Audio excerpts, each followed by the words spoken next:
Dans cette vidéo, on va voir ensemble un exercice qui rajoute encore un petit peu de complexité. Donc, dans cet énoncé, on nous dit qu'on immerge un bloc de 100 g d'aluminium à 495 degrés et de capacité calorifique 0,92 joules par gramme Kelvin dans 99,9 g d'eau à 0,010 degrés. Quelle sera la température finale? Donc, qu'est-ce qu'on voit si on déchiffre les données qu'il y a dans cet énoncé? On voit qu'on parle d'un bloc de 100 g d'aluminium, donc on a une masse qui est à 495 degrés et on nous donne une capacité calorifique pour cet aluminium. Et puis, on voit aussi qu'on a une autre masse. On a une masse d'eau de 99,9 g. On a une température pour cette eau, 0,010 degrés. Donc on a ici deux composés. On ne nous donne pas la capacité calorifique de l'eau, mais ça on la connaît dans les tables. Et donc la différence fondamentale entre les exercices qu'on a fait avant et celui-ci, c'est que dans cet exercice, on a deux composés différents. Et donc, quand on a deux composés, on va toujours avoir un échange de chaleur entre ces deux composés. Le composé le plus chaud, donc ici c'est l'aluminium qui est le plus chaud, va donner sa chaleur au composé le plus froid, qui est de l'eau ici. Et donc on va avoir un transfert de chaleur de l'aluminium vers l'eau. La chaleur de l'aluminium, je peux la représenter comme Q aluminium, et la chaleur de l'eau, je peux la représenter comme étant Q de l'eau. On a vu précédemment que pour signifier le sens de l'échange de chaleur, c'est le signe de Q qui va être important. Dans ce cas-ci, on retire de la chaleur à l'aluminium, vu qu'il donne sa chaleur à l'eau, et donc le Q de l'aluminium va être négatif. Par contre, l'eau, elle gagne de la chaleur, elle gagne la chaleur qui était originellement à l'aluminium, donc son Q va être positif. Mais la quantité de chaleur, celle qui est donnée par l'aluminium, c'est exactement égale à celle qui est reçue par l'eau. Et donc on peut écrire une égalité, qui est en fait une égalité de conservation de la chaleur. La chaleur qui est donnée, qui est perdue par l'aluminium, est exactement égale à la chaleur qui est reçue par l'eau. Et donc c'est cette petite équation en plus qui va nous aider à résoudre ce problème-ci. Alors je vais noter mes données. J'ai une masse, mais j'ai une masse numéro 1 et j'ai une masse numéro 2, puisque j'ai la masse de l'aluminium et la masse de l'eau. Je vais dire que l'aluminium c'est le numéro 1 par exemple et que l'eau c'est le numéro 2. La masse de l'aluminium c'est 100 grammes, alors que la masse de l'eau c'est 99,9 grammes. J'ai aussi deux températures, une température T1 et une température T2. C'est différent d'une température initiale et finale. Ici, c'est la température T1 de l'aluminium au début, qui est de 495 degrés.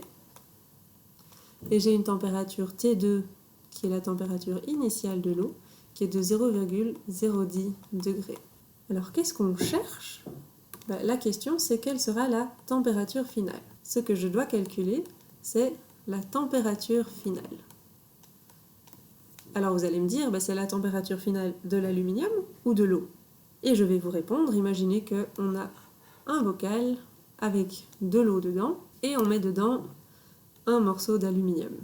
Au début, ils ont des températures différentes, mais à la fin, si on laisse ceci évoluer pendant suffisamment longtemps, la température de l'aluminium et la température de l'eau seront la même.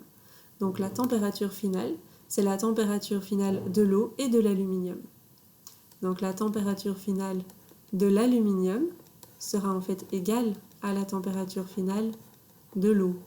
Et donc je n'ai qu'une seule température finale, même si j'ai deux températures initiales différentes. Je peux rajouter dans mes données mes capacités calorifiques. La capacité calorifique du numéro 1, donc de l'aluminium, c'est 0,92 joules par gramme Kelvin. Et la capacité numéro 2, donc de l'eau, on peut la trouver dans les tables et elle vaut 4,18 ou 4,186 si on veut être plus précis, joules par gramme Kelvin. Donc là j'ai toutes mes données et on voit que j'ai un set de données pour l'aluminium et un set de données pour l'eau. Quelle est la formule que je vais utiliser pour relier la température finale à toutes mes données? Donc on voit ici qu'on n'a pas de changement d'état, mais on a une différence de température. Donc la formule qu'on va utiliser, c'est celle de la première loi de la calorimétrie, c'est Q égale M fois Cp fois delta T. Oui, mais je vais utiliser quel M et quel Cp et quel delta T, vu que j'en ai chaque fois deux.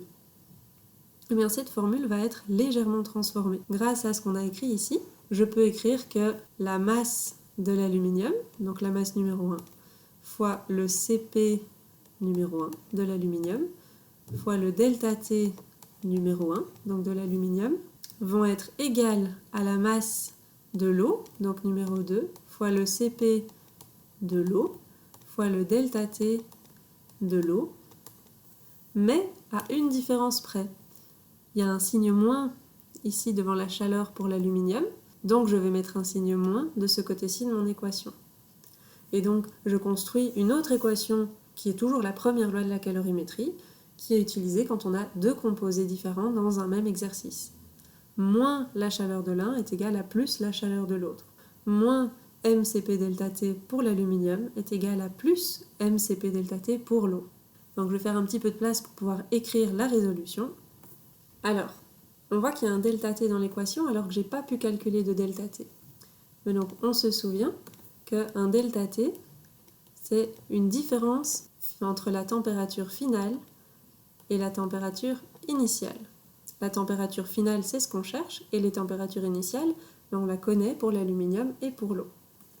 Donc je vais chaque fois remplacer le delta T, celui-ci, par température finale moins température initiale numéro 1, et le delta T2 par la température finale moins température initiale numéro 2.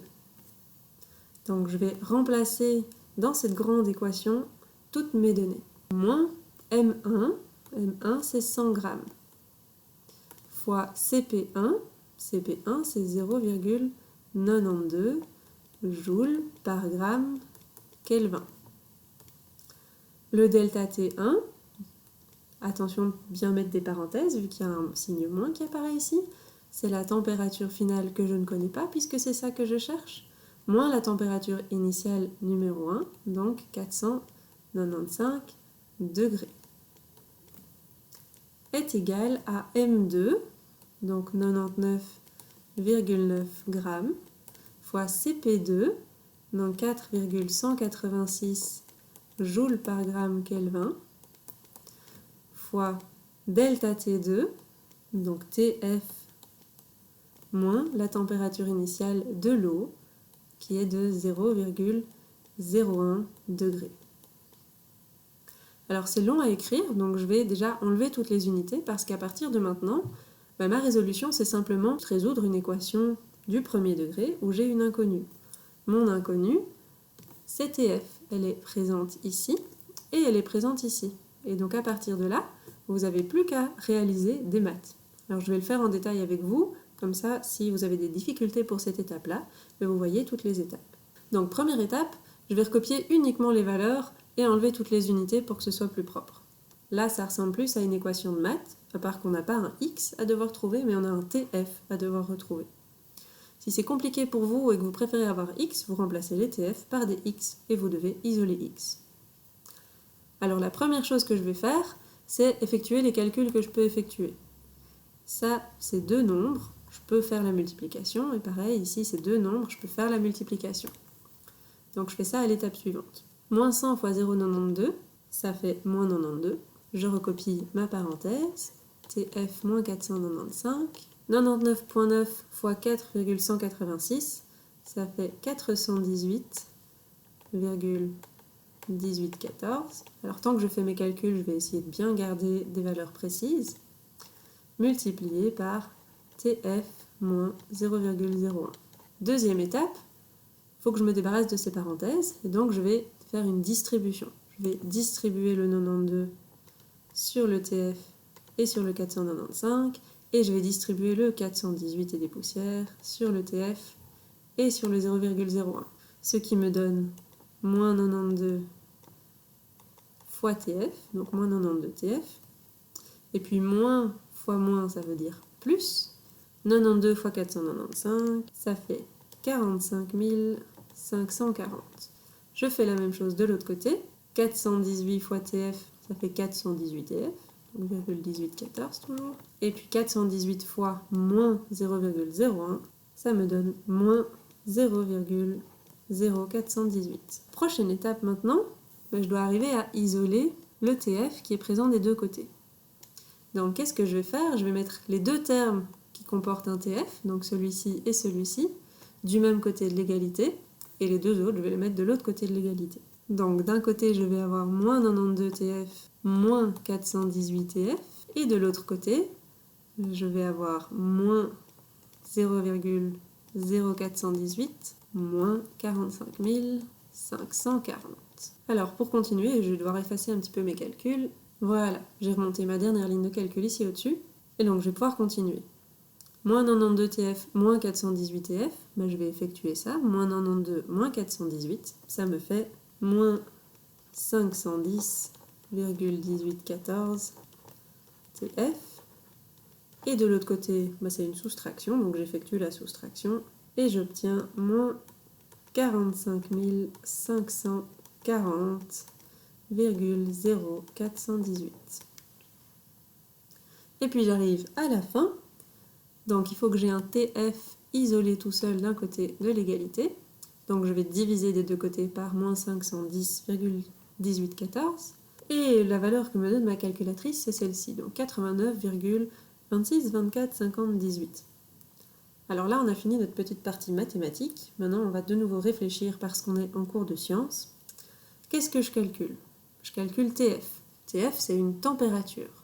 Donc déjà, qu'est-ce qui manque? Il me manque une unité, une température. Ce sont des degrés Celsius. Et alors, est-ce que c'est pertinent de dire que ça va être 89,26245018 degrés Celsius? Aucun thermomètre n'est aussi précis que ça. Donc quand on a une réponse finale en science, on va l'arrondir. Donc la température finale, elle est de 89,26 degrés Celsius. Ça, c'est la réponse finale à ma question. Et je vais prendre 10 secondes pour réfléchir, est-ce que c'est plausible? Alors au début, je partais de l'eau qui était à plus ou moins 0 degré et de l'aluminium qui était plus ou moins à 500 degrés. Et je les mets ensemble. À la fin, il faut que j'ai une température entre les deux. 89 degrés, c'est bien entre 0 et 500, donc c'est plausible. C'est un petit peu long, il faut le faire quelques fois, vous allez voir que c'est toujours le même genre de calcul et il faut bien faire attention à ne pas se tromper dans les maths, ça arrive très souvent. Et c'est pour ça que moi je vous conseille très fortement de prendre quelques secondes à la fin pour vérifier si votre réponse elle a un sens physique, si elle veut dire quelque chose de possible.